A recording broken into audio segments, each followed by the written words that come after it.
ও দিদি, তোমার স্বামী কোথায় গো? কেন, আমার স্বামী তোর কি করবে? ওকে বলে দিও তো আমি প্রেগনেন্ট। মানে আমার স্বামীকে তোকে প্রেগনেন্ট করেছে?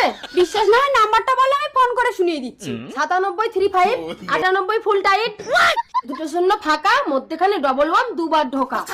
এই লাউড, তুমি কোনো কথা বলবে না দিদি, যা বলার আমি বলছি। হ্যালো হ্যালো, আমি মল্লিকা বলছি।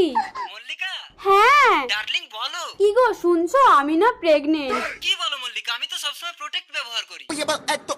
আরে তুমি সেদিন মদ খেয়ে গেলে না, সেদিন তো কিছুই নিয়ে যাওনি। আচ্ছা ঠিক আছে মল্লিকা, আমি অফিস থেকে ফেরার পথে তোমার সঙ্গে দেখা করে যাবো। এই আগে তুমি বাড়ি এসে আমার সঙ্গে দেখা করো। কে? আমি দুর্গা। आपने जिस नंबर पर कॉल किया है वो अभी अज्ञान हो गया है। আসুক আজকের ঘরে, নপুংসক করে ঘরে ফেলে রাখবো।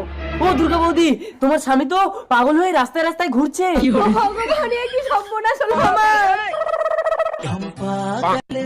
স্বামী, স্বামী, স্বামী, তুমি আমার ভয়ে পাগল হয়ে গেলে আমি কি করতাম? বড্ড যে তোমার একটা যন্ত্র কেটে নিতাম। আরে স্বামী, আরে যে পাগল হয়ে গেছে তার কথা ছাড়ো, তুমি ঘরে চলো, আমি তো আছি। মল্লিকা, মল্লিকা, তাড়াতাড়ি জামা প্যান্ট দাও। পাগলের বাহানা করে চিরকালের জন্য বউয়ের কাছে বিদায় নিয়ে চলে এসেছি। এবার থেকে অল টাইম শুধু তোমার কাছেই থাকবো। আরে সব ছাড়ো, তুমি চলো।